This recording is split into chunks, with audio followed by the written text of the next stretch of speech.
We'll go ahead and call the first ever Lancaster Healthy Commission meeting to order today. Thanks everyone for joining us. So I think before we can do roll call, I believe we need to go ahead and get us all sworn in, right?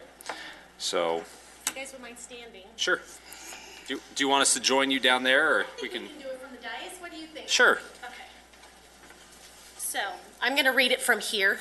No problem. And if you would all just raise your right hand and and state your name. Do you solemnly swear that you will support and defend the Constitution of the United States and the Constitution of the State of California against all enemies, foreign and domestic, that you will bear true faith and allegiance to the Constitution of the United States and the Constitution of the State of California, that you take this obligation freely without any mental reservation or purpose of evasion, and that you will well and faithfully discharge the duties upon which you are about to enter? Very good. I'll bring those up for your signature, and you're officially sworn in. All right. So now that we're official, we can go ahead and take a roll call. Commissioners Fahy, Hearns, Latanzi, Wiley. Here. Vice Chair Fluke. Here. Chairman Derryberry. I'm here. We have a quorum.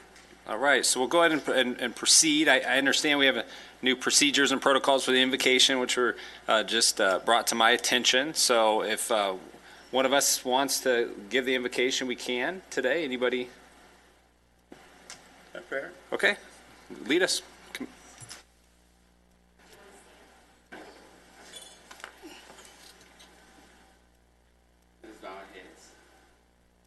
Dear Heavenly Father, we thank you this day. We thank you for your love and your mercy, Father God. We pray that you just be with us and you be with this commission as we go forward to do your duties and your due diligence, Father God. We ask that you keep our minds, hearts, wise, and your steadfast, Father God, that we think of you and not think of ourselves as you provide assistance and services to this city and to this county. In Jesus' name we pray. Amen. So if we can all stay standing, face the flag of our nation, and repeat with me. I pledge allegiance to the flag of the United States of America and to the republic for which it stands, one nation, under God, indivisible, with liberty and justice for all.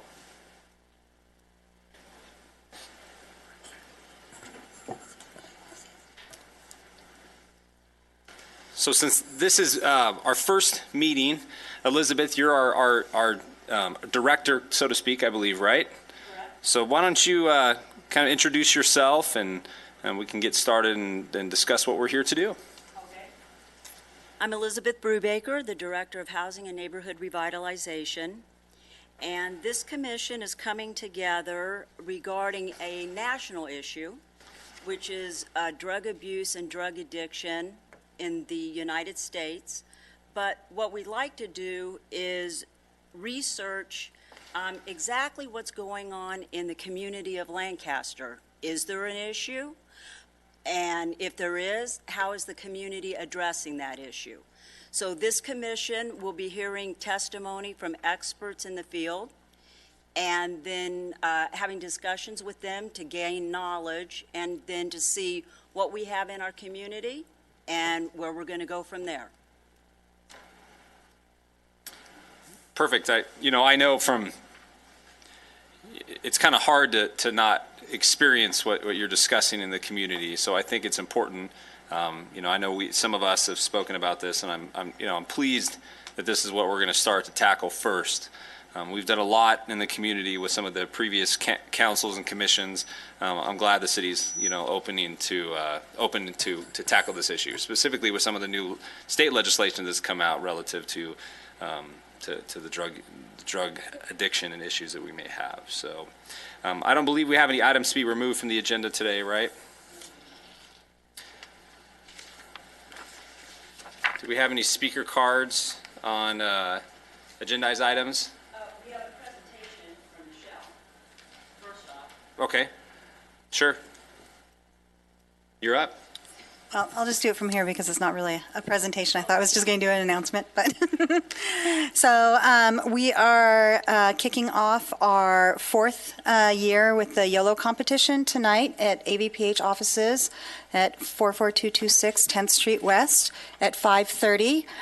We'll announce the winners from the 2017 competition, and then we're doing a bingo round with activities to earn bingo points and prizes and things like that. So we'll be starting that tonight.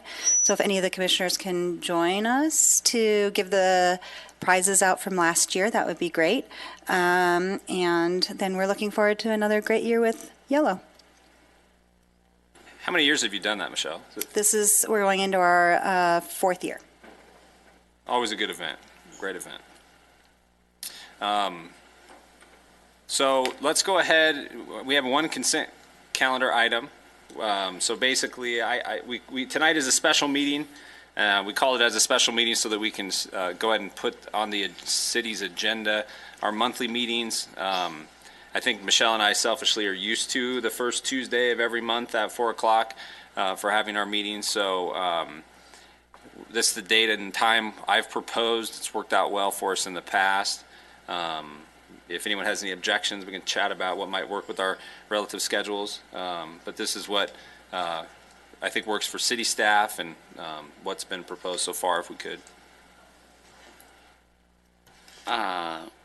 Just the 4 o'clock hour for me in particular.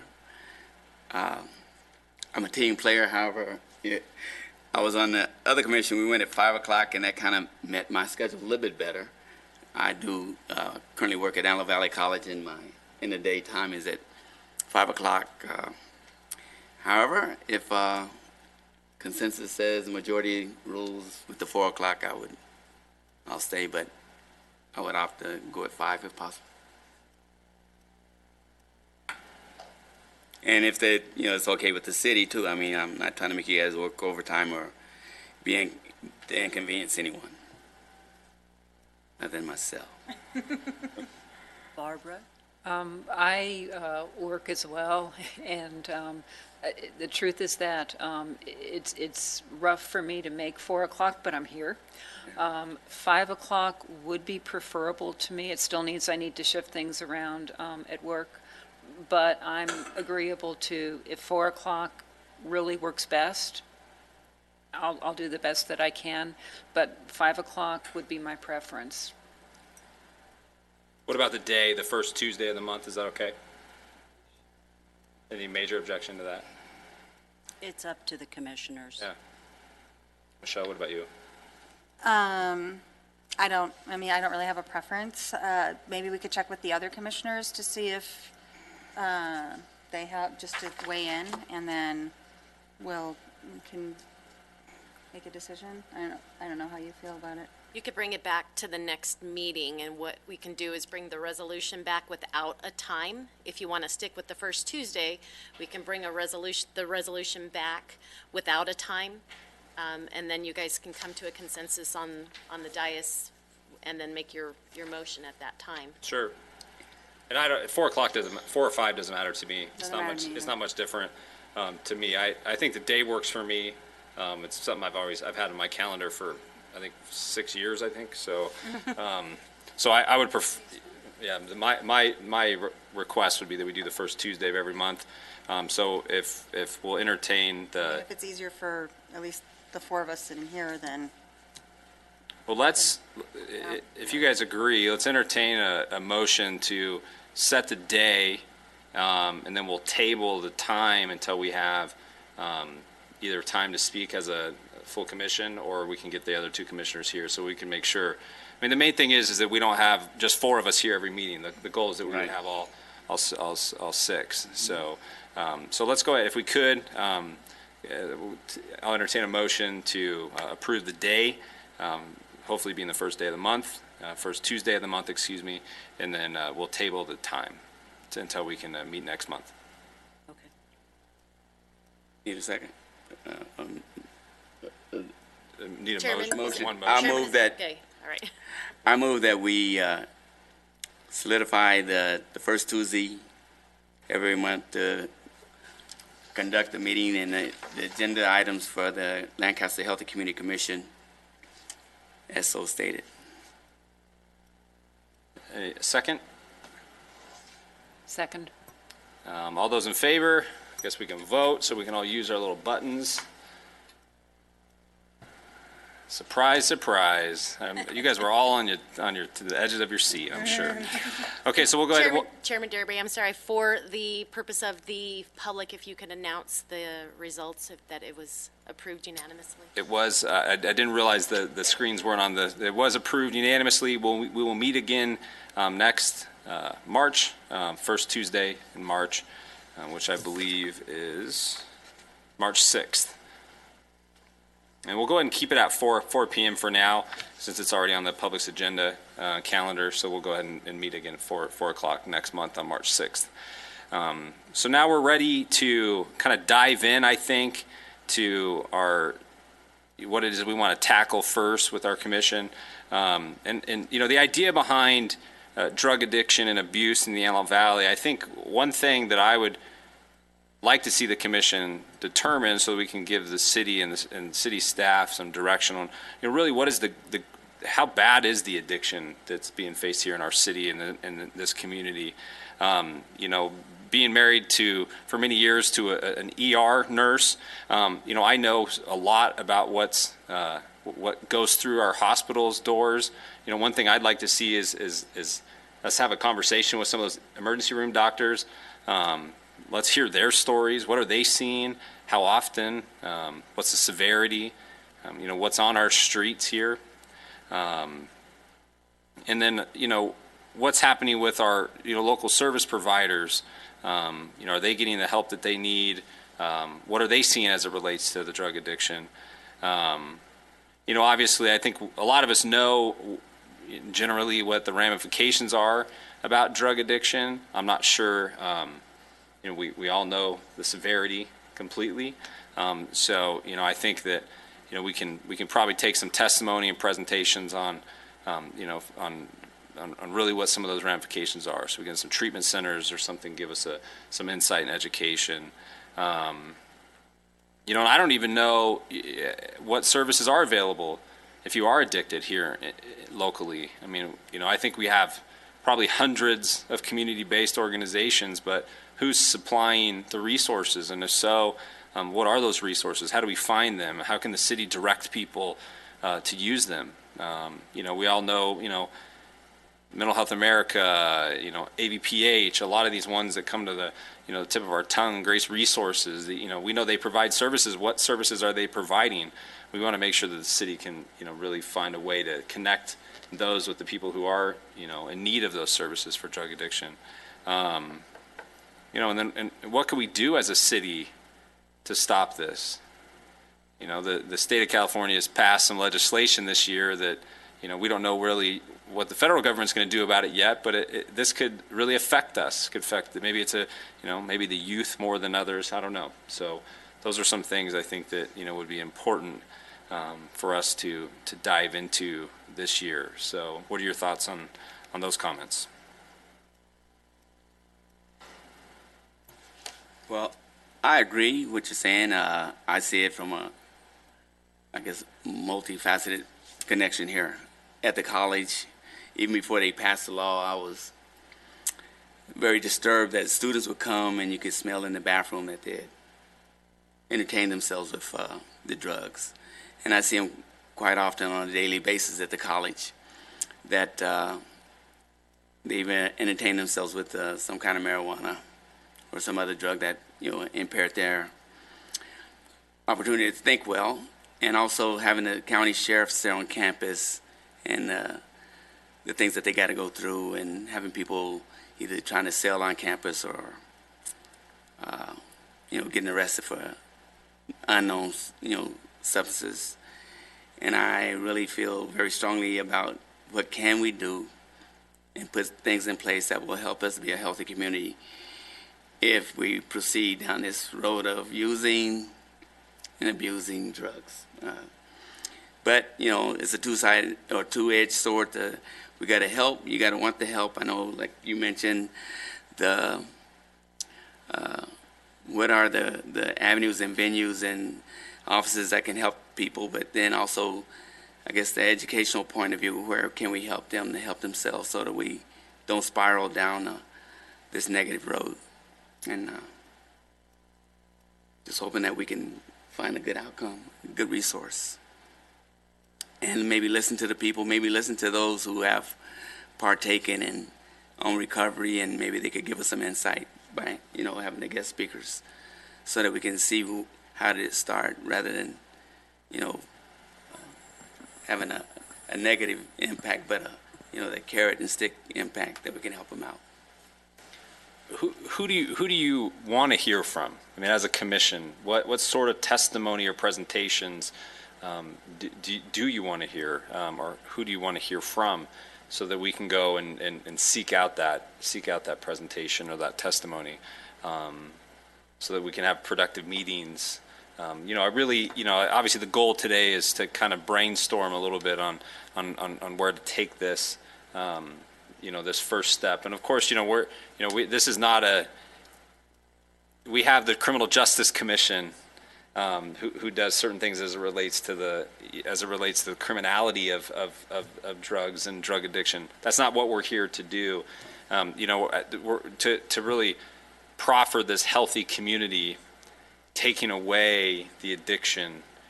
That's what I see. Speaking with Ms. Brubaker, we really want to find a way to educate the public. We've got a lot of organizations that talk about fitness and that talk about eating healthy. We've got a program tonight at 5:30 at AVPH that does that. So I think for us to try to, as this commission, do some of those things again, it would be redundant. So when we're talking about ways to present a healthier community, this was the kind of first one, I think, that was the brainchild of some of us on the commission. So who do you want to hear from? Well, lots and lots of people in the community. I would think we would want to hear from law enforcement, what their experience is. Are they seeing increases, decreases, in which agents? I think we would want to invite input from the schools at different levels, because the grade school drug abuse picture may be a little different from the dimensions experienced at middle school or high school or college. And I wouldn't know if this would be, separate forums for each group, or all together, a couple of, an hour and a half for one, an hour and a half for the other. But what is their experience, their leaders? We would definitely want to reach out to the community. And have maybe a community meeting or a community evening, or I don't know how it would be, but just we would want to hear reach out to different neighborhoods. What are they seeing? What are they experiencing? The resources that are available, it would really be nice to know what are all the resources all put together and then added to as we learn about them. What about waiting lists? How are finances handled when somebody says, I need help? I want help, but I don't have any money. It's a big, huge picture. I don't know what the national data shows, but it would be nice to see where does Lancaster sit in terms of Lancaster and the fuller picture of Antelope Valley, because we are definitely interconnected, but Lancaster is Lancaster. Just to throw out a few things. So, Chairman Derryberry, what we had discussed was possibly your vice chair, Mrs. Fluke, and I could work on, number one, getting the emergency room, or not necessarily emergency room, but hospital staff, on what their statistics are for overdoses, substance abuse and addiction first, because that's going to be your first entry level in terms of an emergency. Sure. And start with doing research with all the different organizations to see what our level is compared nationally, because we may not have a big issue. And then thereafter, I think we need to find out what is the prevalent drug that's being used in the Antelope Valley. Every city's different. And then find out after that, I mean, having different organizations come in and then Sure. find out what services we do have in place and educate ourselves on what exactly is happening in Lancaster, because I don't think that anybody has really taken a lot of time to research what's going on. And I think that drug use, whether it's abused or addiction, is a prevalent cause of mental illness. It could be chicken and egg, or homelessness, same thing, or impairing people to be able to seek out a higher education or learning a trade. So it's an underlying theme that we need to find out what's going on, and I don't think we do. See, I think besides the emergency department at the hospital, there's a fair amount of stuff that happens pre-hospital. First responders, the paramedics, and the paramedics or the ambulance services. I know that the pre-hospital care that occurs on our streets sometimes never makes it to the ER. Okay. And so, in a lot of, their statistics as well, I think would be important for us to look into. The LA County Fire Department, they keep very detailed statistics on what they're doing in our streets. They keep statistics on what's shipped to the emergency department. And then so we can kind of gauge how many calls they're getting, hopefully, per month or per week or per day, however they break it down. And I know they keep the statistics from my previous conversations with the LA County Fire. So I think besides the ED, the emergency department, and I know they have statistics as well. So I'd like to see if we can hear from the paramedics as well. Okay, so do you want me to start with the first meeting with the paramedics, and then the second meeting maybe the hospital, and then you can tell me thereafter in getting staff from their organizations to have a discussion about their statistics and what they see? I think so. I think it might be prudent, if possible, to piggyback the paramedics with the emergency department at the Okay. hospital, because they're going to say a lot of the same things. Okay. And so I think it'll be important for, and it may be important for them. I mean, I know they meet all the time. They work hand in hand daily. So I know that their presentation, I think, might be one and the same. Okay. So I'd probably think it would be better for our time to hear them together. Okay. And then where do we go from there? Maybe. Well, I just want to make sure also, we should have public health, because they have, in their key indicators, they do have a lot of that information, and can probably put reports together for us as well. But I also want to make sure we're not just looking at the street drugs, and we're looking at prescribed drugs also that are going through our medical facilities, the Xanax addictions and all of those things for the dual diagnosis or not dual diagnosis. Because I think that's probably a big thing that we have to look at too. So it's not just the illegal drugs, but it's also the prescription drugs. I mean, my conversations with the hospital staff, I mean, I feel like that's far more prevalent, because it's, you can get those opioid pain prescriptions, and they're fairly easy to get, and they're fairly easy to find for the people that are addicted to them. A lot easier to get than some of the quote unquote street drugs. So. And I guess what I would like to also see is what is the end result we're looking after. I mean, going forward, I mean, with an end result of, I don't think we got to stop it, perhaps, but what end result would we want to make it where it's manageable, or, I think that after we cover and we learn what the issues are, then we have to flip over and see what kind of treatment is going on in the city of Lancaster. Agreed. And find out whether we have a shortage. It's good, it's not.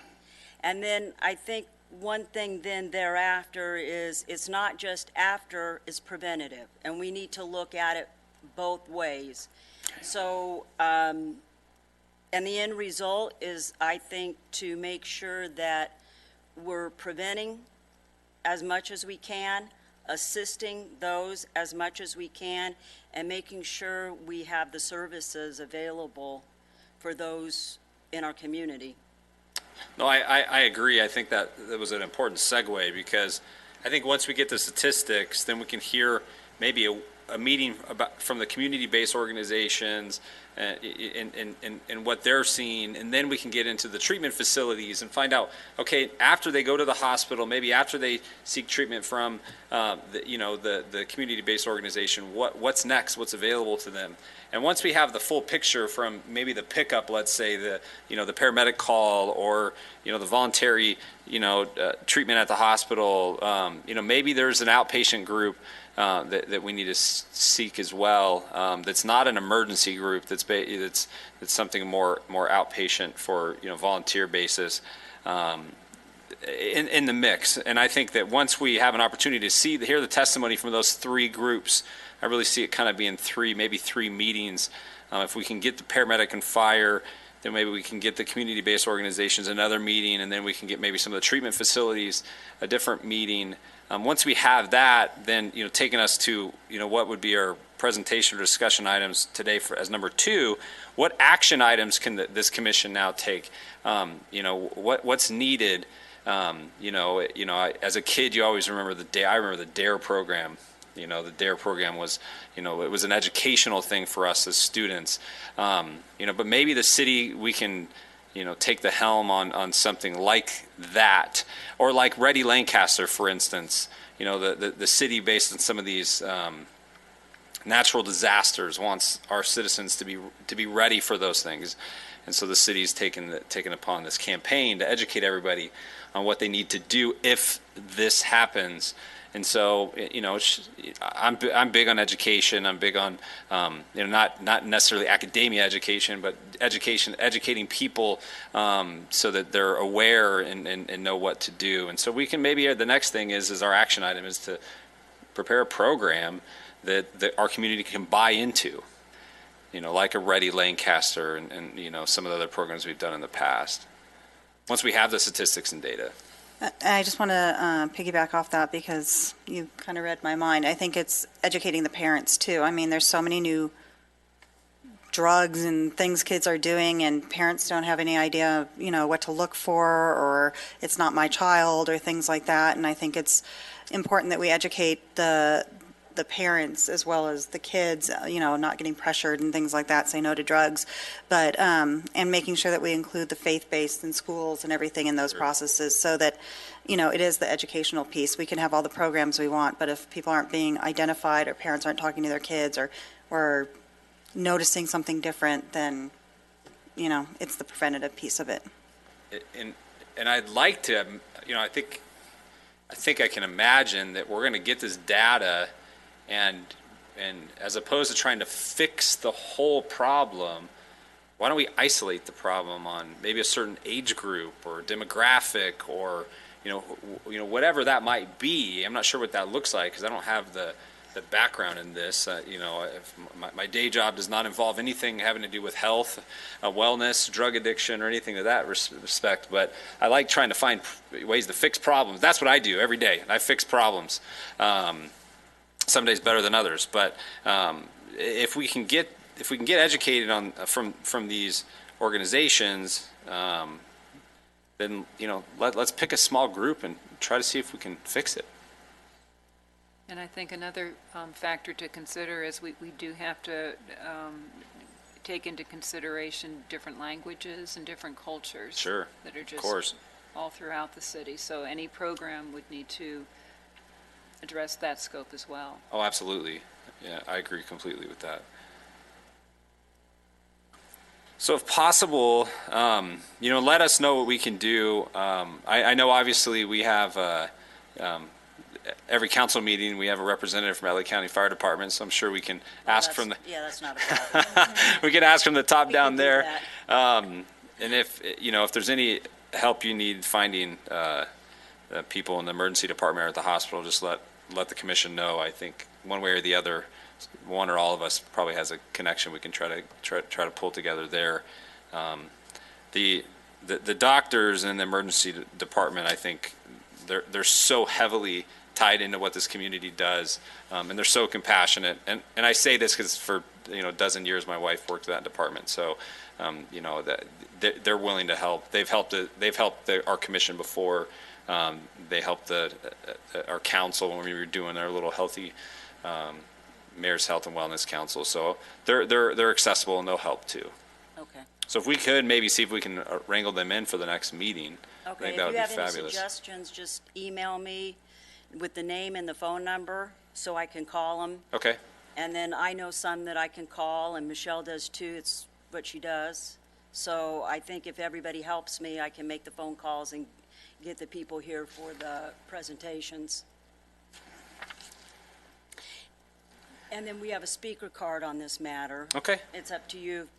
Yeah, let's take it. I Okay. think any more comments on our ideas, brainstorming moving forward? No? Okay, let's hear from the public. David Paul?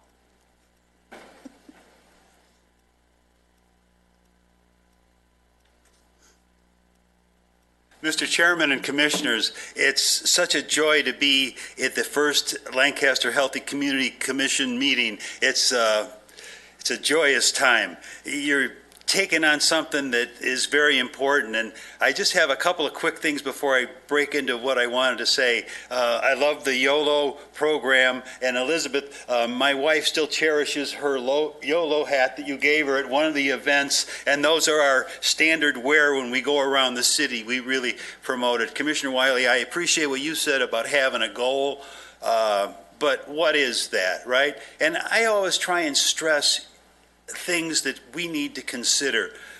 If you want to set, you have to tell the truth. And human beings have an innate need to mood alter. And what addiction is a pathological relationship to a mood-altering event or substance that has life-threatening consequences. So it's not just about drugs. And if we're going to do this and say nothing about the evil of alcohol, everybody goes to wedding parties and dances, and I watched my father kill himself with just beer over 30 years. So it is as much of a problem as anything. And if we're going to talk with authority about that, we have to mention that, and the natural need to mood alter. I mood alter by coming to these meetings and being with these great people that I love. That civic participation, being involved, these are the things that give you the joy that comes of the natural mood altering. So we have to be fair and honest, and I have access to all these drugs because of my condition, these powerful narcotics and stuff. They call oxycodone hillbilly heroin for a reason, because I've never used, I was young in the time before some of these other drugs came online. So, I don't know about some of these things, but I've known people addicted to heroin, and if you don't have hope, that's what you need. I heard something recently that said that hope lives in the future.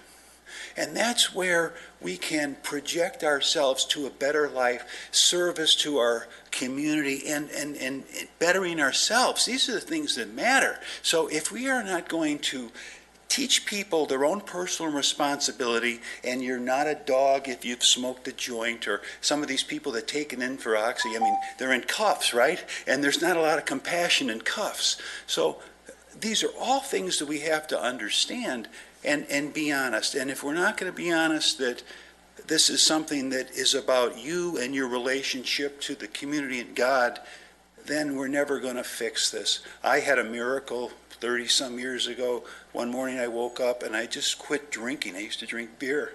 I just quit it. But that's not for everybody. It's just taking responsibility. That's what helps. So God bless you. I'm going to help you all I can. For those of you that don't know David Paul, he will help you too. If you need his help, just ask him. He will help us. And he'll probably be at a lot of our meetings. He always was before, right, Michelle? Mm-hmm. What a joy. Thank you. And I think probably if we do change the meetings, we'll get some better attendance at 5 o'clock. But I think everything you said is well taken. And I think that's why, getting back to some of the previous comments, if we can, isolate on a problem as opposed to trying to solve the whole thing, I think we can all agree we're not going to solve drug addiction in the city of Lancaster. But if we can, if we can pick one segment of the problem, and isolate on that, educate, provide services and assistance, then maybe we can fix that part. Then we can always move on to another one. You know, so do you guys have any other comments?